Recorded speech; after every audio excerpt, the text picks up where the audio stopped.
Le 13 Adar est un jour de jeûne en souvenir du miracle de Purim. Aman, en effet, devait nous exterminer ce jour-là, mais Esther demanda à tout son peuple de prier afin d'éveiller la miséricorde divine et d'annuler le décret. Et Hachem entendit nos paroles, et du coup le décret s'est retourné contre Aman et ses troupes qui furent tuées. Alors, moi je vais vous parler de la lecture de la Megillah. Déjà, qui doit lire la Megillah? C'est hommes, femmes et enfants de plus de 13 ans. Donc pour les garçons plus de 13 ans et pour les filles plus de 12 ans. Ensuite, les plus petits enfants, il n'y aura pas besoin de lire la Megillah, mais il faudra les éduquer bien sûr à leur raconter l'histoire de la Megillah. Et ensuite, pour les petits enfants avec qui vous pensez qu'ils vont déranger sûrement pendant la synagogue, etc., il faut faire attention. Comme ça, tout le monde peut bien écouter la Megillah. Ensuite, les femmes qui ne peuvent pas aller écouter, par exemple à la synagogue ou quelque part, son mari, il ira lui faire à la maison. Et si son mari ne peut pas, elle se rassemblera avec un petit groupe de femmes et quelqu'un il viendra lui lire la Megillah. Ensuite, est-ce qu'on peut manger, parce que pour ceux qui n'ont pas les murailles autour de Jérusalem, ils font le jeûne mercredi, et mercredi soir, ils sont censés écouter la Megillah. Est-ce qu'on peut manger avant la lecture de la Megillah? Alors, non, on ne peut pas manger. Par contre, pour ceux qui pensent qu'ils ne vont pas pouvoir tenir, ils peuvent prendre un petit café et un petit bout de pain. Et ensuite, quand est-ce qu'on doit lire la Megillah? Donc, pour les villes qui n'ont pas de murailles, au temps de Yehoshua ben Nun, il y avait des murailles autour des villes. Donc, pour les villes qui n'ont pas de murailles, comme Netanya, Tel Aviv, etc., ils liront la Megillah le 14 Adar, donc Yud Daled Adar. Et pour les villes qui ont des murailles, comme par exemple Jérusalem, ils liront le Tetvav Adar, donc le 15 Adar. Ensuite, quand faut lire?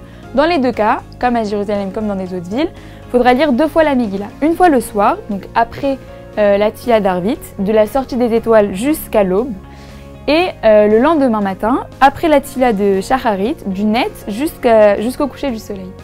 Alors nous allons parler du Michté de Purim. Le Michté, qui est une des méthodes de Purim, est un repas qui contient du vin, un peu plus qu'on en a l'habitude, du pain et de la viande, pour réjouir nos cœurs selon les sages. La Séouda de Purim devra se faire avant la fin de la journée après Mincha et se terminera avant le coucher du soleil, avant la fin de la journée. Si Purim tombe vendredi, le repas devra se faire avant Chatzot pour pouvoir honorer le repas du vendredi soir. Le repas devrait être aussi copieux qu'on en a les moyens. On fait le repas de Purim, donc nous faisons le Michté de Purim pour honorer le corps que lui, Aman, a voulu détruire. Lorsqu'on le fait, les Mishloach Manot, qu'on envoie les 2 mets à un ami, il faut savoir choisir à qui envoyer. Si c'est des amis très proches, alors peut-être parce qu'on se sent redevable et eux nous ont apporté, on va devoir leur répondre, c'est clair. Mais peut-être réfléchir à qui apporter la Mishloach Manot, peut-être à des personnes d'Avka, précisément qui ne sont pas très proches de nous, des voisins, on n'a pas l'habitude beaucoup de parler.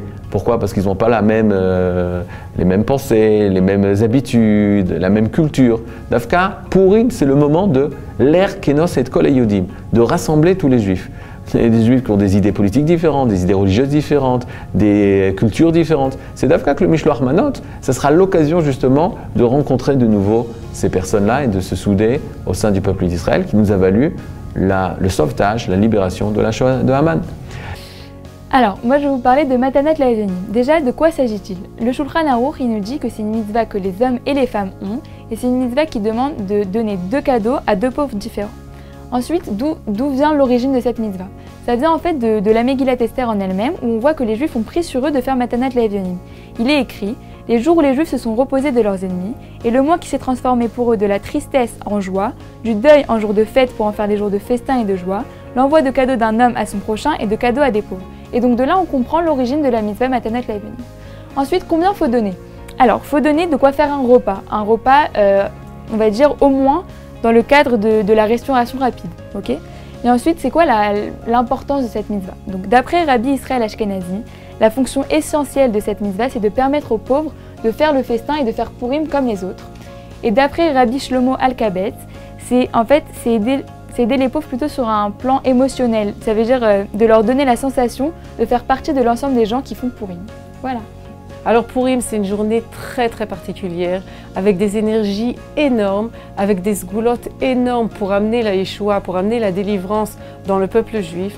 Alors il faut faire très attention de ne pas être trop pris par le balagan des Mishlochei Manot, il faut arriver à lire la Megillah, il faut organiser le festin de Purim, de ne pas être trop pris par ces choses-là et de ne pas oublier des moments de prière intense, de demande à Kadosh Baruch Hu de faire le maximum pour que Bezrat Hashem, on voit la grande délivrance du peuple juif très bientôt. Purim Sameach.